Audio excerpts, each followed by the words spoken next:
What's going on, everyone? So I did a video after the New York Knicks and Minnesota Timberwolves trade on how it impacts the Lakers, particularly because Minnesota is a team that the Lakers could potentially face in the playoffs as far as seeding goes, all that stuff. So definitely check out that video.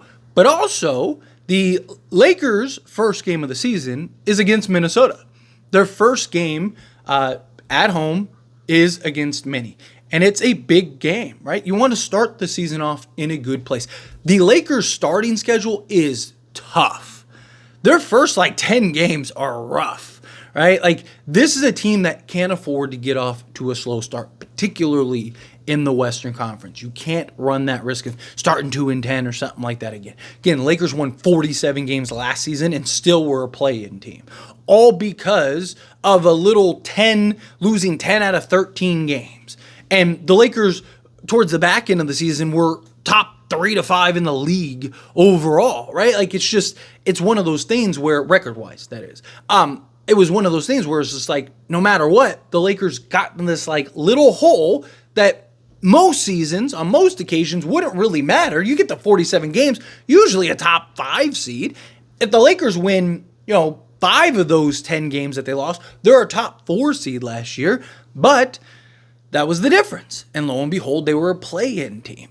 But the sports books and stuff like that, you're starting to see them flip to the Lakers.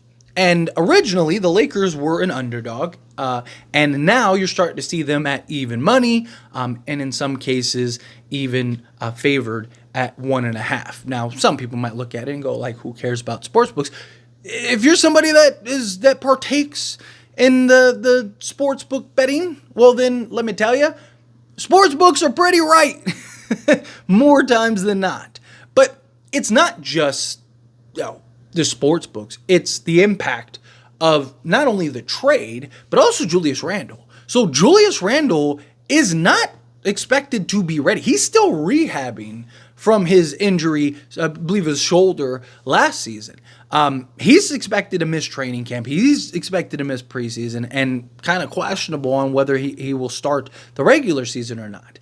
Even if he does, there's still the chemistry issue. There's still you're throwing in a usual high usage, best on ball handling, point forward type guy who's going to have to come in and he's either coming off the bench, or if he starts, he's going to have to kind of fill in at a role. Right? So you might have this clunkiness. You may have this awkwardness right out the gate, right out the jump. Now, look, Minnesota's still going to be very good. Right? They're probably just going to start Naz Reid, and they'll have DiVincenzo off the bench and guys like that, right? They also have Dillingham. We'll see what he does. But Minnesota's still going to be a very good team. But not having Karl Anthony Towns, the expectation is they might sink a little bit. Still going to be a very good basketball team. And like I said in the video where so I won't go too much into it, but in the video where I broke down the trade and kind of talked about how it impacted Lakers, one of the things that I talked about is, to me, it just really boils down to which Julius Randle you get. If you're getting the inefficient, kind of clunky next to Rudy Gobert, not really buying in defensively type of Julius Randle, then I think that the Timberwolves might be, I wouldn't be shocked they're a play-in team. They really have some dysfunction. Floor spacing is a real issue, right? And you kind of neutralize Anthony Edwards. Now, they say that this trade was for Anthony Edwards, more for the long term, just clearly he's the guy, and to kind of give them flexibility so that way they can kind of build around him, be competitive now, be a team that maybe can get it done now, but more so of being able to have the flexibility to continue to put a quality product around Anthony Edwards, right? You also don't want him getting that itch and being I need to get out of here, right? So you want to put yourself in the best position possible for that. Maybe a future Laker, just saying, just put it out there in the ether. But in all seriousness, you look at the concerns that Minnesota has, and the real concerns. Now, look, it could all work out. Julius Randle, a couple years ago, was 41% on threes, and he took, I think it was 5.5 threes a game. He was super efficient shot, 50 I think it was 54% from 2-point range, right? Showed the ability to spread the floor. He was like 24, 10 and 6 that season. If you're getting that Julius Randle, if you're getting the near triple-double efficient Julius Randle, then the Timberwolves could be a real problem. Now, question is, can Julius Randle stay healthy? Also, Julius Randle has tended to completely disappear in the playoffs. I mean, his playoff numbers are atrocious. I mean, people talk about D'Angelo Russell poo-poo in the bed. Go look at some of Julius Randle's numbers. The difference is like Julius Randle still just jacks up 17 shots as opposed to D'Angelo Russell, right? Like that's the difference. Why he's actually still giving you points. But I mean, he's having like 23% 3-point playoff runs and shooting under 40% from 2-point range. It's a mess, right? But we'll see how that translates for Minnesota. But this is a big impact, right? Because again, Minnesota is one of the teams that was looked at as in that top 4 spot. And now they're not really that locked in anymore. This is a team that was just in the conference finals. It was looked at as like, hey, you got OKC, who's probably still going to be at the top, right? Then you have somewhere in that like 2 to 3 range, Denver, who got worse, but they're still probably going to be really good. You have Minnesota, who were supposed to run it back and were expected to continue to be really good. And the Dallas Mavericks, right, who are expected to run it back, just added Klay Thompson. We'll see, right? Now, they did lose some defensive pieces, and they had their struggles in the regular. Like, there were stretches in the regular season where Dallas looked like, oh, they're not even going to make the play-in again.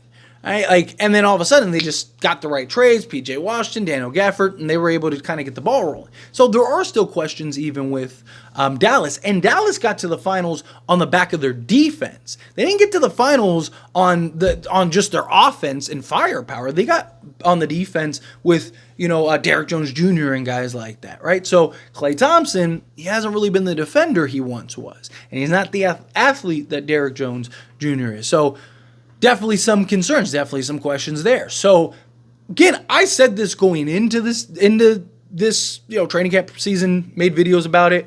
And this was before the Knicks saw stuff. I said I believe the Lakers could be in that 4 to 6 range. I like the Lakers' chance.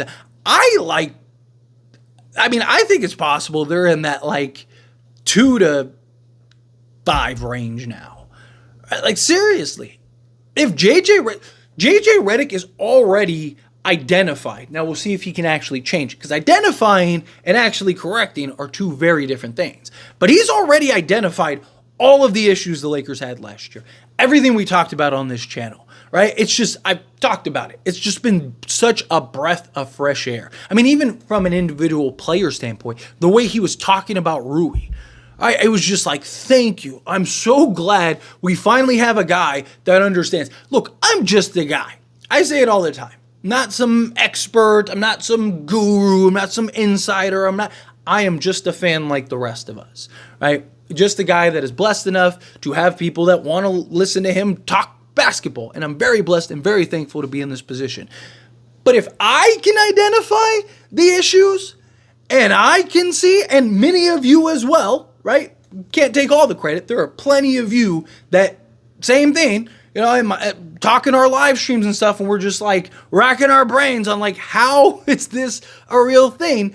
Let me correct this. If we can identify the issues, why couldn't our head coach identify the issues when they were blatantly obvious?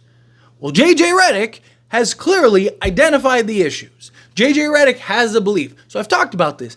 If you believe Darvin Ham cost us games, and I do, especially that 10 out of 13 stretch. Darvin Ham just went off the rails during that stretch, right? If you believe Darvin Ham affected the Lakers, and again, if they won half of those games, not 60, 70, 80% of those games, I'm talking half of them. They won 5 of those games, which they were on pace to do that prior, right? If they just win half of those games, Lakers are a top 4 seed. They also were one of the top teams in the league when they made that transition to Rui in the starting lineup, which I still have my concerns with, right? I've addressed that particularly defensively because we were one of the top offenses in the league, but we're one of the bottom defenses in the league, right? And it's what I talked about over and over and over and over again, and we ran into Denver, and what happened? When the offense was clicking, we are beating them by 20. It's like, Denver ain't got nothing on us. We sweep in, and then, boom, we hit this wall offensively, and it was like, oh my gosh, we can't stop them, right? They're just running through us, right? So, again, there's still a lot of those same issues. During the regular season, you'll be fine. I do have my concerns for the postseason, right?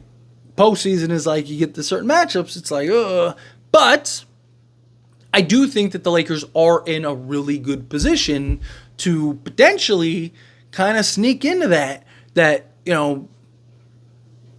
call it 3 to 6 range, right? Instead of 4 to 6, bump them up a notch, right? Because still think you have OKC. I think OKC will be the 1 seed. You could have that surprise team, like Memphis could end up creeping back up, being like 2 seed or something. I wouldn't be shocked, and I've said this before, if Denver kind of takes a slide. They're not going to slide out of the play-in or into the play-in or anything like that. Wouldn't be shocked if we look up and Denver's like the 5th seed, right? And it's like, wow, or the 6th seed, and it's just like, ugh, right? Like, same thing with Minnesota.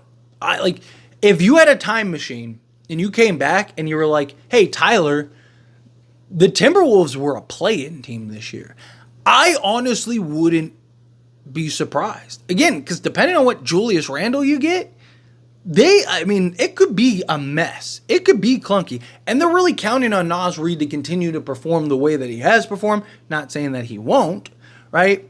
And the Rudy Gobert, is that clunky, right? Like, does he get played off the floor at times, right? Like, there's a lot of questions about Minnesota right now. So again, there's Dallas, same thing. I wouldn't be shocked if some of these teams that we expect to be good are not that good. Now, look, same thing could go for the Lakers, right? Lakers could end up being a play-in team again. But I like the Lakers' chances right now. Seriously, I really do.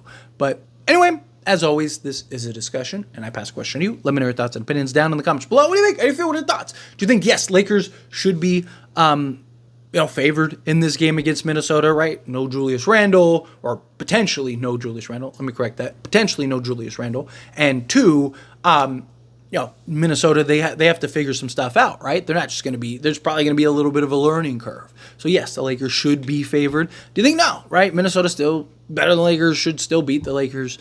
Lakers should still potentially off to a bad start. I mean, we need as many wins as possible early on, like badly.